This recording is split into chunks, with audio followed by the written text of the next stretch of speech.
Hi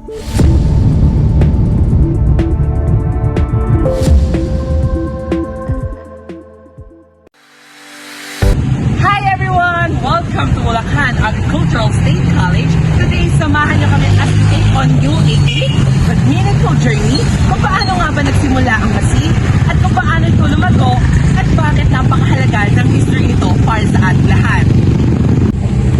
Yes, alam niyo ba? Basi began way back in 1952 as a Plaza Community Agricultural High School or PCAHS. Oo, hindi nagsimula ang pangarap para sa agri-education in Bulacan. Noon pa man, malinaw na ang misyong turuan ng kabataang Pilipino sa agriculture, farming, at rural development para mas maging handa sila na magbigay ng serbisyo sa ating komunidad. From PCAHS in 1952, institution ito bilang Bulacan Provincial Agricultural High School. At alam niyo ba, noong una, 100 students lang ang meron dito. Pero kahit konti, puno naman ang dedikasyon. Then, EV changed team.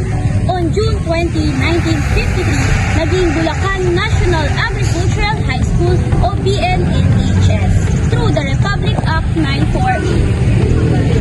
At dahil naman sa RA 2416, another transformation happened noong June 21, 1958. Naging Bulacan National Agricultural School o BUNAS ang pangalan ng ating sintang paaralan.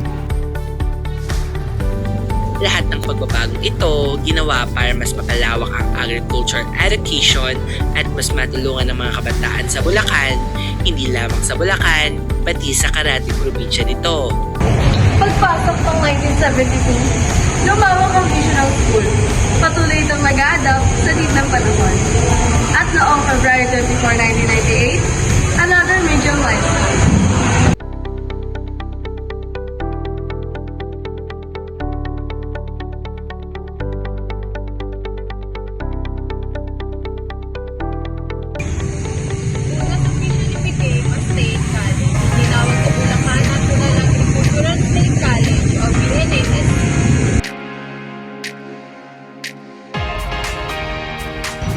Pero hindi dyan natatapos ang journey.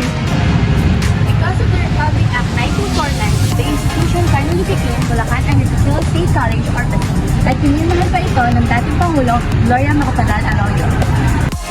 Kasabay ng bagong pangalan, nagbukas din ng bagong opportunities, more programs, more students, and a bigger vision for academic excellence.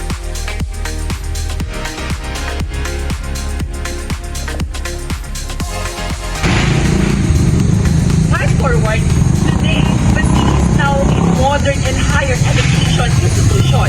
At hindi lamang yan, dito sa Basi, marami kang pagpipili ang programs.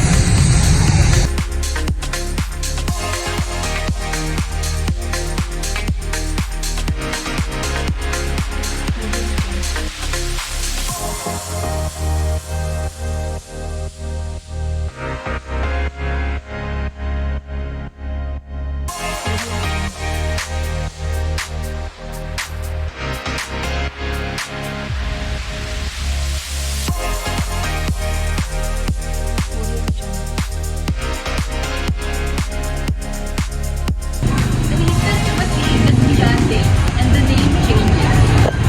It's a journey of growth, of service, and transformation. At inspirasyon para sa mga BASI students na patuloy na nangangarap.